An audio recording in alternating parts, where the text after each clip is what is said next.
Hey, everybody. We are back on a different side of things.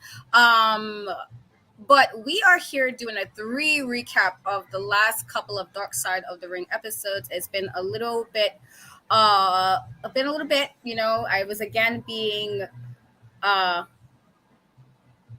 oh man, should I? Oh, okay. Well, Shay had a bit of an issue, but we're gonna try to get this going either way. And so there are three episodes of Dark Side of the Ring that we didn't get a chance to talk about just yet, because I've been busy. Shay has some stuff going on, and so the first episode, and when Shay gets back in, I guess we'll pop. She had a bit of a power outage issue, so let's wish her back soon. So anyway, the first episode is the tragic story of Adrian Adonis. And so we know in the 1980s, one of the things about WWF, WWE's wrestling is there's a bunch of colorful type characters. And one of those being Adrian Adonis. Hey, thank you for popping back in. We appreciate you. And girly, yes, I. Oh man, stuff like listen. I'm telling you, we just talked about things get wonky on this version, right? Um, but pretty much, Bret Hart called Adrian Adonis one of the best big guy wrestlers of all time. Dave Meltzer said he was also very unique. That why he didn't look like could be acrobatic. He was, and they said he was like what they called him twinkle toes dancing bear. And so Adonis was somebody who wasn't afraid to really push buttons, and he did so with his Phantom type character in his weekly talk show Flower Shop, and said I guess the idea behind it was supposed to be like street guys not liking gay guys or whatever, and of course right now that's not really cool, but this is kind of what it was, I guess, back then, is kind of having the whole stereotypical frat kind of homophobic kind of guys. And so you would have him on like Tuesday Night Titans say that he was gay and the crowd would boo him. And so it was that kind of character, which again I didn't really know much of his work. I kind of had to look back at some stuff to kind of get like I said, I seen very little of him as the bad guy, as you mentioned, but I really didn't like pay attention to after that. And so I was like, okay, all right, we got that, we got it. And so they talk about him being born in Buffalo, New York. To I think his name is Keith. We talked to his childhood friend named Anthony, who said he never saw Adrian lose a fight, and said that he was a great friend, but if you crossed him, he would kind of drop you without thinking. And he said that that was his bodyguard because he was kind of scrawny, and he kind of always had his back. They also mentioned that Adrian had a lot of he had a lot of friends, very connected. He also had he was part of a street gang, apparently. He also had some frat friends, and he didn't want to kind of be around where he was always fighting, because apparently that's what he was doing. And so he dropped out of school to become a pro wrestler. And so Adrian wound up going to Texas, and they said Bret Hart kind of recalls him doing a deal with fans where, if they could last 10 minutes in the ring, they would get some money. If they can, last with him for 10 minutes. And so he would do this, and he would knock them out cold, and say Dave kind of noted that you have to be a tough guy to take on fans, and because you don't really know if they really can fight back, if this is somebody who like you might not want to play that kind of game with. And so I thought that was pretty interesting. And then they said he starts making a name for himself. He joins AWA, and he said that they even paired him with Jesse the Body Ventura. And while Jesse was the better talker, he thought Adrian was probably, just the fact that he's from New York. Hello, us. We stop. But from being from New York, he automatically made him a heel in the Midwest because, we're from New York, I guess. And he said Adrian also sold really well, so it made anybody look really badass. And so they pretty much talk about him joining WWF. And then he said that he was kind of a small fish, a small fish in a big pond. But Adrian was a star, and that at first Adrian was a bit leery of Bret Hart because he was a promoter's kid, and they were usually the ones who would tell if something goes down, but they wound up becoming really good friends between all of that. And they mentioned, I think there's like a little, apparently there was a moment where he like did some coke apparently with like Iron Sheik, Roddy Piper. They were all in the same room apparently, and for Bret, he was like, it was under a learning tree as he was like doing it with him till like 4 a.m., which I was like, oh, okay. I was like, all right, I mean, I guess. And so Adrian apparently had this, like, it was like bad to the point where it was every night really bad. And they said, of course, this is the 80s, cocaine was flowing. And then he put some names and mentioned all of them being dead now, including, which we'll get there, Adrian. And so I think they mentioned, as far as Adrian being different with his wife and kids, that he always treated his wife really good, but like he was very different, like kind of like a Dr. Jekyll, Mr. Hyde type of situation. That he would like make her breakfast in bed, and he would call her 7 times a day, but obviously very different on the road. Apparently his cocaine use makes him change his like wrestling style, which catches him some heat backstage. And this is when in 1985 Vince decides to change his tough guy gimmick to this flamboyant character, going back to like Gorgeous George, where it was more flamboyant, and so it was really out there. And this is I guess the one people where we really knew him, and they explained his thing with Hogan. It was a bunch of other situations where it wound up being some altercation in the back. But the gist of this, unfortunately, was by 1987, Adrian was no longer with WWF because of obviously his substance abuse, and Bret did mention by this point he's like almost 400 pounds.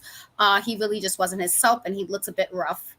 And it wind up like, I guess Bret said he talked to his wife and said that supposedly he was getting his life back on track, and that he's trying to have a really big comeback in his mid-30s. And then she says the last time she saw him was at the hotel in LA. He had flown in from Japan, and he was going to fly out to Canada the next morning.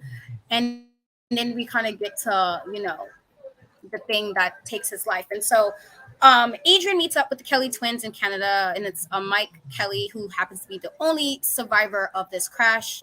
And they kind of talk about a little bit about him, but they were supposed to be working at Newfoundland, and they met up with Adrian, who was coming in again from Japan.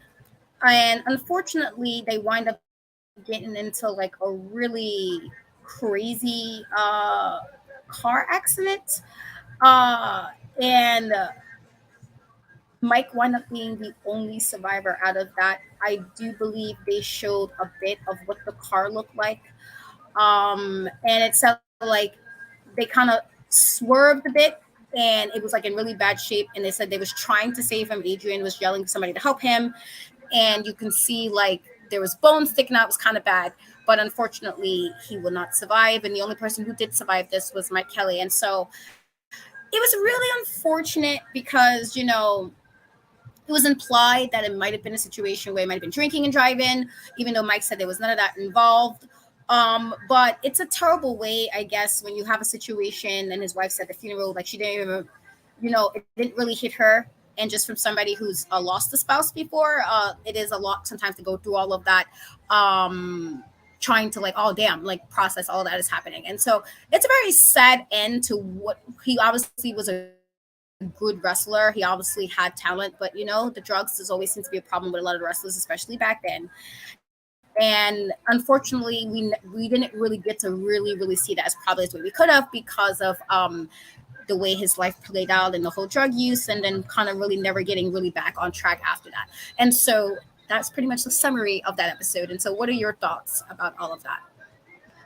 I think it was really, really sad because it seemed like he had so much to give just from how Bret spoke of him, and just seeing the clips of him. Like, he clearly had, an amazing mind for, his in-ring work. And then also just his character. I feel like even though his childhood friend said he didn't like the character, you couldn't tell because he dipped into it like and completely went full on. I Yeah. think that's like a great wrestler to me, like someone who it's like maybe they hate what they're doing, but you can't even tell because they're just doing it to a T.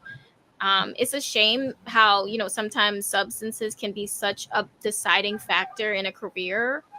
Um, and then the whole fight situation that really sucked, and I don't know if maybe that kind of added to the downward spiral because it seemed like it kind of started around that from how the story was being told. And then just when it seemed like he was starting to get things back on track, Yeah. then you have this unfortunate accident, and it's really sad because it's just like, man, it seemed like he was really starting to turn things around, and then it's just like, but yeah, it was it was a very sad episode just because it seemed like right when he was about like that's what really upsets it. It's like it seemed like now he figured out and he was going back in a good direction, and then it's just like, and he seemed like a decent human, like maybe sometimes he had some anger because of substances, but everyone has their moments. They're not perfect, but other than that, like he seemed like he added a lot to the business. A lot of people have respect for him. Bret Hart having respect for you, that's a big deal. Like, so yeah, it was unfortunate. It's very unfortunate. Yeah, I definitely I feel like unfortunately a lot of these stories from the dark side of the ring has that where it's like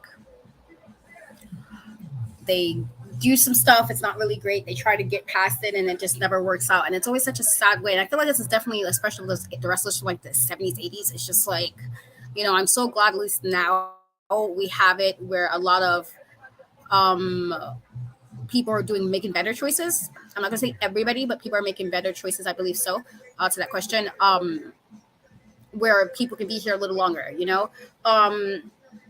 so now we're moving on to the next episode, which was Abdullah the Butcher. And I remember because he had a lot of matches with is it Bro? Crap, Bruiser Brody. There you go. Jeffrey, Uh, um, I think they said there was a car that was driving behind them, but it was a little bit further back. So I think there was two sets of cars. Yeah. yeah, yeah. I just lost track. Yeah. So the next we kind of get introduced. They kind of put the they put the whole do not try this at home because dangerous acts is performed by professionals. If you guys remember this growing up in our two areas, put that up there. And the episode kind of showed a lot of like riots. Somebody wishing that Abdullah had like a painful death, which is a bit much, and a lot of blood. And so Mick Foley kind of talks about him saying he traveled from region to region, kind of setting the business on fire. Um, Most of the fans wanted their favorites to survive because he was somebody who pretty much, you know, was like one of those guys who just really did some crazy stuff. He has all of that on his forehead, like because of the, all the cuts and scars he has. That it's like all in, um, on his forehead. He still has that. He had promos where he would like eat liver with the blood pouring out of his mouth. And he was just really weird. And so people said, Hugo uh Sonovich, I'm hoping I'm pronouncing that right, said that he put fear in people. Uh and so you see him and he's eating raw chicken, which I'm not really sure why. And she was meet his sister Josephina said he can tear her phone book in half. And in case anybody really don't know what a phone book is, and I'm hoping don't make me feel super old, guys, please. Uh, Phone books are the books you had your phone numbers in, okay? Like before you can Google a number or look up somebody's number. We did that with a phone book, so please don't make me feel like really old. I hope, like, God, please somebody know what phone books are. But they pretty much, there was just, I guess it was some stuff, I guess, growing up. There was like a 2-bedroom house with 8 people in it, and that he slept, I believe, in a bathtub or something like that, which I thought was pretty crazy. Uh, it just seemed like a lot, and I guess they showed about him like terrorizing people as they used his walker. He was one of those guys. He did get emotional talk about his parents, and he did say like his mom was scrubbing the floors of funeral homes, and he didn't care about learning to read and write. He just wanted to make money. He was so candy as a kid, and he learned that kids were afraid of him when he would try to collect. And so he dropped out of school in second grade, which I thought was kind of insane. And then he will go and ask for old clothes to sell, and then he would start shining shoes. He did janitor work, he did moving work. I think he was a hustler at some point. He even did karate to help senior citizens defend themselves. So this guy was always uh doing something to make some money. And so somebody did tell him at one point he should be a wrestler, and that he was like, at first he didn't really want to do it until he was told he can make a lot of money. And then that's when he was like, all right, he do it. And so he went to Detroit to meet the original Sheik, and they show some highlights with like the stuff that he would do. And then he pretty much said that he pretty much learned from Iron Sheik. I mean, excuse me, the original Sheik. And he even told the story, and his dad told him he needed to get out of wrestling. And I think he said he told his dad to like smack him or something, and he started bleeding. And his father kind of realized like, okay, that's a bit much. And so they talk about Carlos Colon, which was ran the promotions in Puerto Rico back then, and that's where he heads. And Hugo wound up being his manager, and saying that he pretty much was earning a lot of money for everybody on the island because he was worth every penny. He was like that guy who just really was crazy with what he did, but he also was really cautious about his money, which I did respect, because he didn't pay to make sure he got paid properly. But he always sent money to his parents, especially his mom, because he didn't want her working after that. He did mention also that he kind of felt he should have went to school, and I agree because second grade is a crazy it's crazy to drop out of school in second grade. But he talks about like he had all types of legal trouble, and that he pretty much just doesn't have money like that anymore. And Mick Foley does talk about it was really hard for fans to know where the character and the man started, because he was like back then. I'm thinking about Bruiser Brody too, who literally like they lived that life. Like it was like you couldn't tell what was kayfabe with them. It was like legit for them. And so they talk about other people in his career. I believe Devin Hannibal Nicholson, who said he ended pretty much like he ended up Abdullah's career inside and outside of the ring. He talks about the Stampede of 2001, and that he started his own promotion before working with him. And then he said he considered him a mentor, and then the first wrestler to kind of take him under his wing and stuff, and all of that. But this didn't really, I guess, go said that people would hate him, I guess, for exposing him, but he didn't care about all of that, which I thought was like, I mean, okay. And so he's now 68, or he was, and he had like his retirement match in Canada against Hannibal. And they said that they watched the story of like as a kid where he was bleeding and was curious to how they do it, and so they showed him doing the cutting. And so he would kind of hide it in his wrist, whatever. And then Mick Foley even said he never really saw him bleed, but obviously he was. Tony said he would have blades on like every finger and would cut people with them and use the fork to bring even more blood, and that it hurt. And that he will cut you deep, but nobody never complained, because if you did, you wasn't tough enough. And so there was like Ric Flair had the rope, he had the blade, and so he's called the Butcher, which you expect. And so they said that Vince never signed him because of all the blading, and he didn't really trust him, which I guess makes sense. But they did show Devon saying that he did sign with WWE, and that his career was over when he tested positive for hepatitis C. And this is when he was like confused, but they were saying a lot of people back then used dirty blades, and they would share blades because not everyone carried one, and they knew Abdullah always had one, and they always made sure to give it back. And then he kind of, I guess, suggested that he might have gotten it through Abdullah, um And so they show a match, I think in 2007, where Abdullah cut his own head in a razor and then used the same blade on Devon. And then it um, kind of looks like, well, maybe he was the one responsible for that. Uh, and then he said that I guess there was a lawsuit, and he had to provide a blood sample, which he did test positive for hepatitis. And then he said he couldn't read the lawsuit and didn't understand it, which I guess go back to him leaving school in second grade. Uh, and then he mentions about he didn't know how to read and write, and so his caretaker had to read his mail and find his papers, and that he wound up defaulting because he didn't show up to court. Uh, and then obviously he still denies he was the one to give it, but they apparently a blood test confirmed that they had the same kind of strain, I guess, of Hep C. It's like a rare strain. And then it said he was awarded $2.3 million in damages, and said Tony says that Devon shouldn't have gotten anything and he would not have sued. He says because he cut himself and he never let cut him. But it was also supposedly he was so afraid to cut himself, and so it just, a bunch of that between them, which I thought was like a bit, a lot, I guess. And then they kind of show more of the hardcore type wrestling of everything about the violence that kind of came back, and that if they didn't get the people watching it, if they didn't get violence, they wouldn't come back and all that other stuff. And then they said that Vaughn wound up having his own legal issues as well.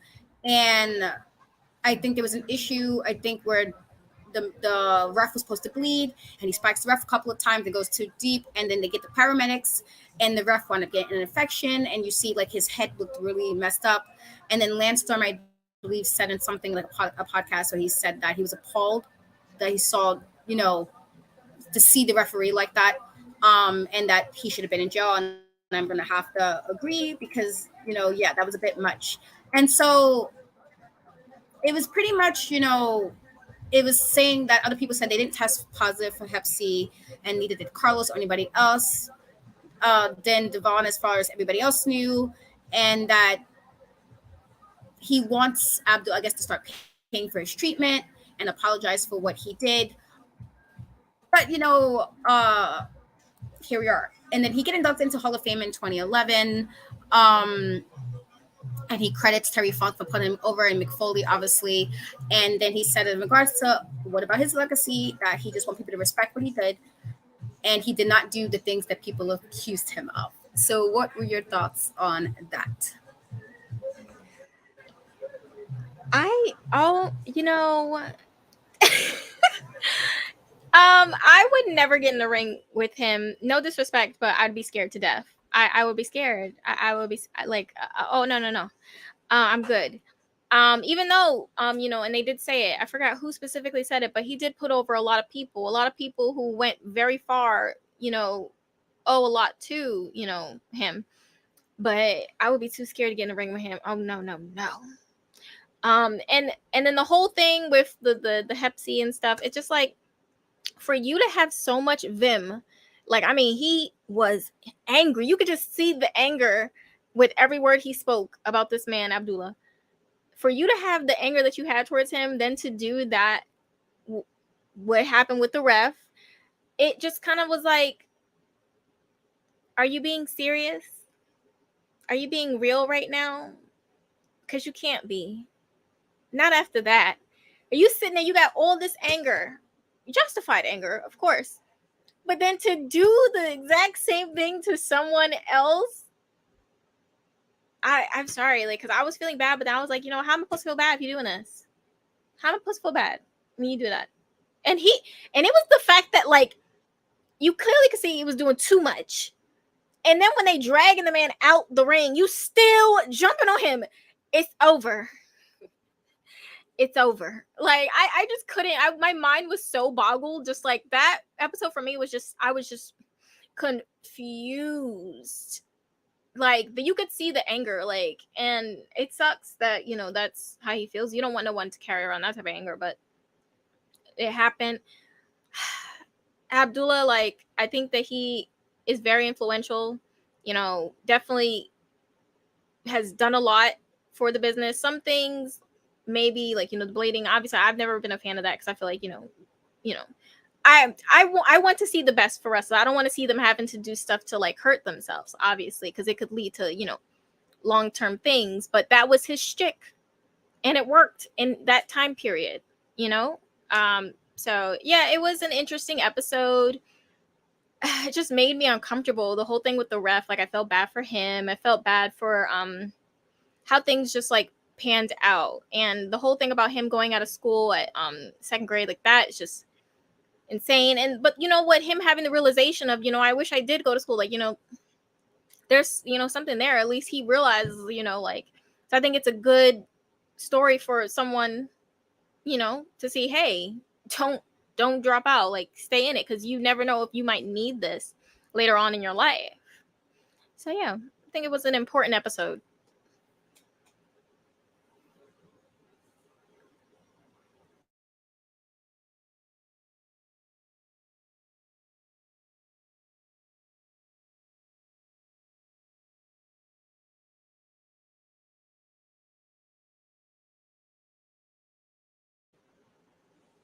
Ma'am, you are muted, ma'am.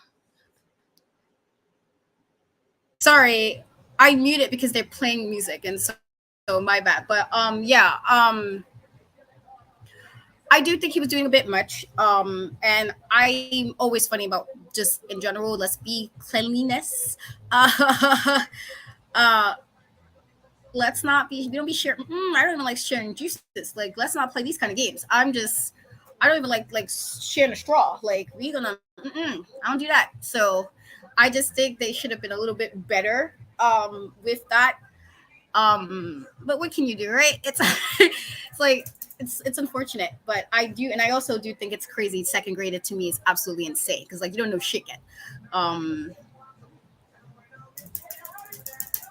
and so that now leads us to the final episode, which is the one from this week, featuring Bam Bigelow, the Beast from the East. And so I was like, all right, I believe he popped up around like early in the WrestleMania time, and I thought, I was like, okay, let's see what they're gonna say about this. So they show off, I believe, his ex-wife Dana, and said that he felt seemed to be happier when he found that he was going to be a dad more than any other WrestleMania main event, and that he had two boys, but he always wanted a daughter. And then they showed the daughter Reese, and said that when her dad was around, she had nothing but love for him.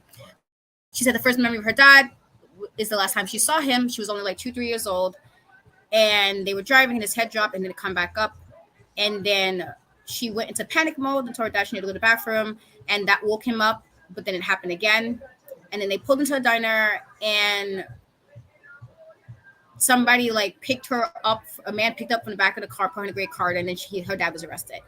Uh, and this was when she was told pretty much that she probably wouldn't see her dad anymore because he needed some help, and that was the last time she saw him. And so I was like, God damn, that was kind of like, wow. That was kind of unfortunate. And so they show pictures of him when he was younger. They show that I think I believe he grew up in New Ashbury, New Jersey, and that he was a really big like Bruce. Back then Bruce Springsteen. He was from just bars, muscle cars. That was his thing back then. And then DDP says the party spot was the Jersey Shore. Obviously, everybody knows this. And he was in charge of a club on the shore, and that there was a kid doing some shots back there, and it wound up, and nobody knew he was 17 because he's like a full-grown man, and this was Big Bam. And so he was the beast of the East back then. He was a wrestler, football player, about 320 pounds at 17, could bench press 500, which insane. And then Shane Bigelow kind of tells the story of his dad rolling his ankle, and the coach told him to just get up and look mean, and he scared the kid so bad that the kid wound up forfeiting, and he won this for the school. And I thought that was also kind of crazy. DDP also said there was supposedly a rumor that he bit somebody ear off in a fight, which I was just like, okay. And even Taz says that, he was also really tough, and that if you heard anything else about Bigelow, he was the one that's who he believed. Um, and then they talked about his other son, Scott Colton Bigelow, and I believe they said his dad was like a bounty hunter for a short time. They got like old audio of him talking about his hunting days, and that he was on an ad. I think he was talking about an ad. He was on his son when he was 19, and that he was gonna go to Mexico to get a little girl that was kidnapped. And apparently in all of that, the partner got shot in the neck and was killed, and he ended up in Mexican prison for like 6 months. It was really crazy. Um, and then the judge and him wanted to becoming friends, and then he wanted to be his security to keep him safe from the cartels down there. Which again, uh, they were saying also that the walls were so thin that he could run through the walls. Uh, so he wound up getting out of jail early, protecting the judge when people tried to attack him, which again is crazy to me. And then they said Shane Douglas tells a story that he ran into a house to save a family from fire, and that even though it seems like these could be like made up things, that they all sound pretty plausible because of how big this he was, et cetera, et cetera. And so they DDP comes, and again it's in 1981. Bigelow rolled into the club, and he told him there's not gonna be no trouble. And then they talk about wrestling, and then he was talking about like in 1979 he tried it, but he hurt his knee, and then he wanted to get really into wrestling, and he wound up going to the Monster Factory. Um, and so they talk about him and Larry Sharp, kind of like seeing that he was money and it would happen. And then they show some footage of him working in the Monster Factory, and they mentioned that they based the Bam Bam off of the from Flintstones.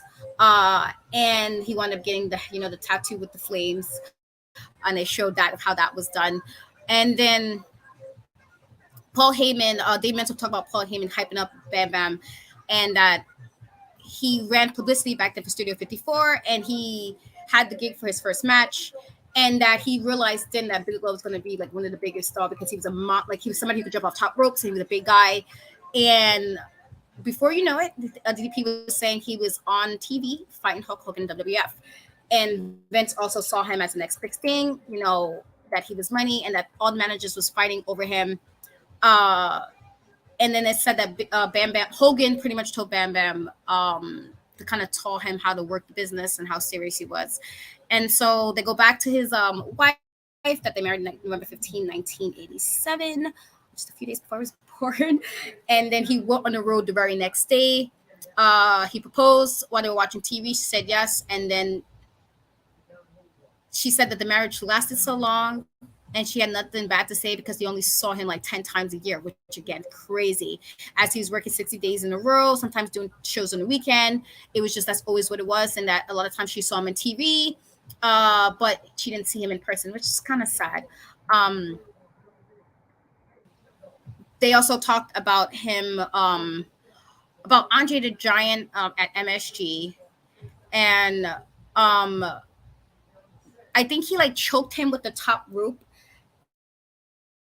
And I was kind of annoyed by that because I'm like, Andre, why are we doing this?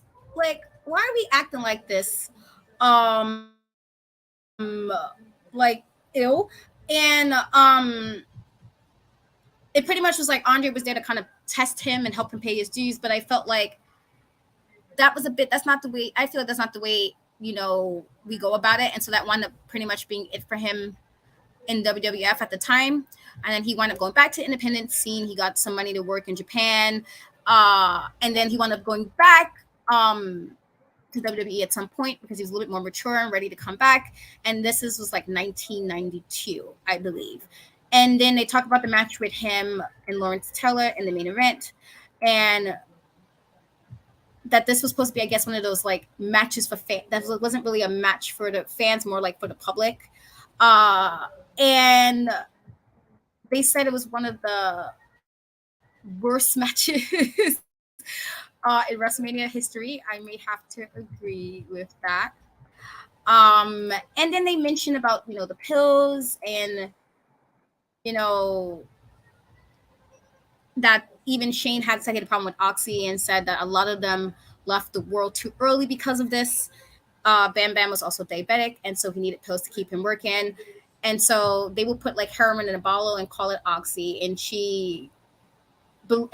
his wife said she believed he was addicted after that very first bottle. And so in the 3-year run, he wound up being at ECW. And it was because the shows was at the time PA, New Jersey, New York, and it was a little bit easier for him, I guess. And then he said there was too hardcore for him. And his son tells a story about they would like his dad punched a fan when he was 10. And it says something about, I think, or he might have been punched or something like that. And it's like, if you want to hit kids, and I think Taz like kind of uh, beat him up or something like that, or whatever the case may be, which I was like, okay. And then we had Taz versus Bam Bam in Ashbury Park, and said that Taz was supposed to, he was going to beat Bam Bam was supposed to beat him for the belt. And he wound up putting him through the ring, and he thought he was going to die. Taz said this. And he said they was trying to have this whole thing where he was concerned about his head and everything else, or whatever the case may be. And they wound up saying that they did stuff to it, so Taz wouldn't hurt his head and crack his head. And he said, they was, I guess, crediting him that they did it where it would make sense. And so Bam Bam got his win in front of the home crowd, and he was saying that they were surprised nobody died in ECW or something like that. And so they said he was never aggressive, but the pills would all of a sudden start causing problems where he would argue. He would prescribe himself hundreds of pills, and says because the doctor was a fan, they pretty much did whatever he wanted. And she said she told the doctor to stop, and he would go to Bam Bam and then tell that, oh, she's calling me. And it pretty much was like the addiction got worse. And back, a lot of the doctors definitely was prescribing pills as a side business, as we are aware of a lot of stuff back then in wrestling. um and then she says when she got pregnant with the daughter, he would then sleep on his daughter's floor every night, and he would pick her up on Wednesdays and do whatever she wanted. And that he was, for that point, he was 100% with them at that time. And then we see he was in major pain. I do remember that. And that he told his kids he was the highest paid loser in the world, and he didn't care about losing as long as he was paid well.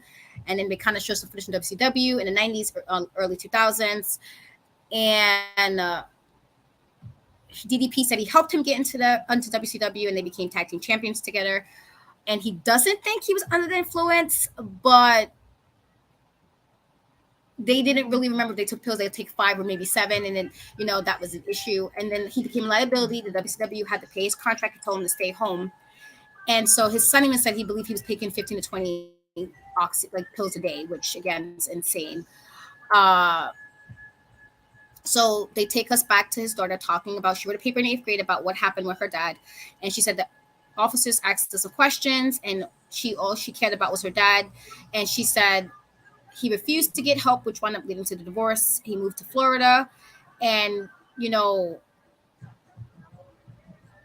she kind of says that there was a story, I think Shane tells, about the girlfriend answering the phone when he's in Florida, and then he wasn't available. And then the son kind of flew home to talk to me, apologized, and then he was dead 3 weeks later. And I was like, well, damn. And it's unfortunate because he was only 45 years old. And she said that she tried to protect her kids from seeing their dad and how bad it really was. And Shane said because Bam Bam didn't reach out, he thought it was under control. And then Taz said he thought it was sad that the kids lost their dad at a young age. And she said the producer asked the wife what she said to him, and she said, "You MFer," because even though the years of therapy, I knew and she said, but through years of therapy, she knew he had no control. It's not his fault, and that she don't blame him. But she does said that that's what she would have said first. And then she said that she signed the rights so the kids would get the royalties. And so, it's unfortunate because I remember him enough about, like, I thought he was really good in the ring. But it's unfortunate, as many of the wrestlers just back then in general, it was always a problem with drugs or, depression or whatever. And so it was really unfortunate. And it's sad that that's the last thing his daughter remembers. So she was really young at that. So what were your thoughts on that? I thought them starting the episode with the daughter retelling that kind of like set the tone, and it kind of already had me like shook, you know. And it just really sucks. Again, like even the last one, it's like, well, not the last one, the one before that, but someone who just like so young, like, you know, 45 is not old at all. And to just be lost to this drug that it seems to be like a reoccurring thing, and for like back then, even I'm sure, even, you know, to a while, like, you know, it's just a thing that has been too often in, you know, the Yeah. wrestling business. And it really really sucks. It's really sad because you know, he's one of the most noticeable, like from back then, like him, like you notice, oh, you know, like, so it's just a shame. And just like his kids, and you know, shout out to that, Yeah. to, you know, the mother, like she did everything right, absolutely everything right for her kids. You know, it sucks that it had to go the way that it did, you know, separating and stuff, but it was the absolute right thing, right? You know, signing over the royalties, all that stuff. Like she just, it sucks that that happened to someone, because she seems like an amazing person. Like, you know, every choice she made was just so spot on for her kids, and it just sucks. It's a terrible story to have. It's a terrible story to have to retell, and it's a terrible, I'm sure even worse to live, you know. So it's unfortunate. And honestly, why are you as a fan punching an 11-year-old child in the face because you're excited about a match? What? I've never in my life enjoyed a match and be like, you know what, I gotta sock somebody real quick. What is going on? What that Yeah. story just like took me out. I'm so glad they say, because I was like, I was listening to the story. I said, well, we better hear that this man got beat up. I want to hear that he got stomped out. And then when Taz said the story, I said, that's all I need to know. I'm good. Thank you. Yeah. Because why are you doing that? Like, what and that doctor, shame on that doctor. Shame on you. I hope he had his medical license stripped. It's ridiculous. But yeah, that's just how I felt about that. You know, it's a shame we lost Yeah. someone really, really talented and great. I If that could have been my kid. Dark side of the ring. You know, unfortunately, this is how it is. And so I believe next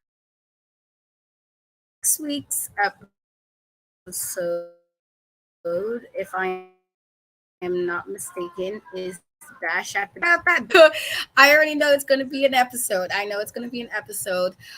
But yes, that's pretty much it. I tried to speed this up because it was 3 episodes and we didn't want to have you guys here like super late. But Yeah. Shay, again, tell everybody where they can find you and what's up Okay. on your end. You can find me at Shay Sawyer underscore. In the next like 15 minutes, I'm gonna be angry tweeting for Love Island if you're interested in that. Monday you can catch another episode of Big Pop Theory podcast. New episode Monday, and then Thursday you catch me right back. Well, not well, actually, yes, here. But at first, women's wrestling talk at 5 for the Rising Sun rundown. 7 p.m. for the NXT after show. I will be yelling more than likely. Um, then you can catch me at 8:30. Dark Side of the Ring. I think next week's episode is going to be very entertaining, and then the one after that is just going to have me on the floor. Like that's it. I can't go into detail, but it's going to have me on the floor. I already know. And then I don't know. It's like this week or next week. Then I'll be starting the Challenge USA on UPRE with Mike Knox. So yeah, so you can catch me. To answer your question, Jeffrey, it's WCW's. Oh, excuse me, it's Bash at the Beach 2000. And so that was a hot mess, and so I'm excited for that.